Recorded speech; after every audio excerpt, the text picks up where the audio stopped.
I'm retired, so I don't have that many, I don't, do too many clothes. I've got thousands of them. Right. But one closet's full of, performance wear. My name's Bryan, and I want to thank you guys for being here today. I want to ask you a question. Does America have an obesity epidemic? You think? Maybe? You think we have one?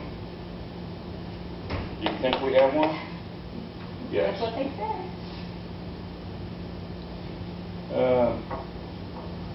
The answer to part of the obesity problem can be what's been termed the sin tax. That's affixed to items like alcohol and tobacco. And it should be extended to the fast food market as well, because these items are one of the major causes of obesity, heart disease, and even cancer in America today. These diseases inflate the medical expenses of Americans, and diet can help control and or prevent many of these diseases. So it's kind of like what we stuff in one hole has to come out somewhere else, and with our exercise that we have going on today that we don't do, it makes for obesity. According to the Center for Disease Control and Prevention website, during the year between 2011 and 2012, it was found that 35.1% of adults aged 20 and over were obese. By the time you throw in the number of people that are overweight, that goes up to 69% of the population. The CDC TV segment Obesity Epidemic states that there is an epidemic of obesity in America, and that 1 in 3 adults and 1 in 6 kids are obese. And in the same TV segment, Dr. William H. Dietz, who's the director of the CDC Division of Nutrition, advises that obesity is a major cause of death in America, like I said earlier, attributed to heart disease, cancer, and diabetes. And he also stated that exercise and diet can control these things. Dr. Dietz relates some of the problem to our change in lifestyles. We take in more calories than we burn. The unhealthy fast foods are everywhere, and our exercise regimens are out the window because we're always too what? Busy. Our ability to dine out and a more sedentary lifestyle all contributes to this epidemic. Today's America is a fast-paced, got-to-have-it-now society. If you don't believe me, just look around. We can't wait to get off work. We've got to get this done. This has a deadline.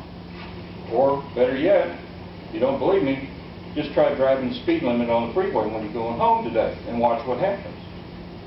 My parents walked to school their whole life.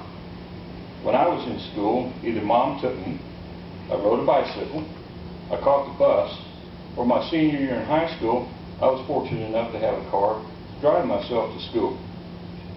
Most people in today's society are a victim of automation, where machines make life easier and do more things for us, according to Forbes magazine article, Will a Machine Replace You?, which was dated 2009. This fast-paced lifestyle has worked its way into our eating habits. We often at times look for the nearest drive-thru on our way to work, on our way home, the nearest restaurant. My wife's favorite. Can I have reservations for 2, please? Right? For those of us in patrol car, our lunchtime is often canceled, or at best even just cut short. This makes eating fast food about our only option, short of bringing our lunch, and we all know that's a real good deal. We like it on that. So research for the CDC shows that obesity is a major health issue, cause of death, and we need to ask ourselves, are there any ways to combat this? I'm going to go. I don't believe in fat shaming, and that's what those pictures are.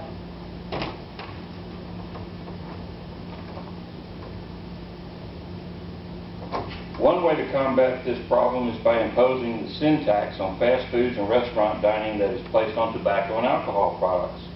The CDC states that Americans spend over $150 billion annually, 10% of the total annual medical cost in the U.S., due to medical issues from obesity, heart disease, cancer, and diabetes.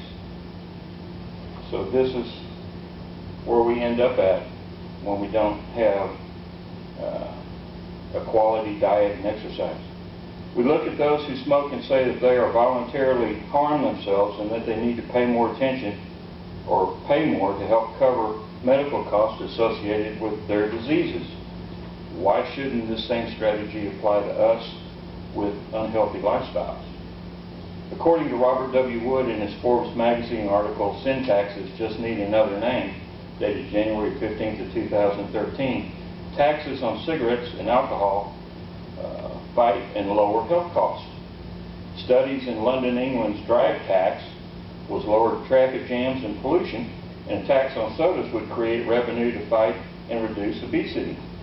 The ways that sin tax can be used to help alleviate these problems will be discussed in a follow-up speech given by my fellow student, Regina Taylor. Thank you again for your time and attendance. I appreciate your help.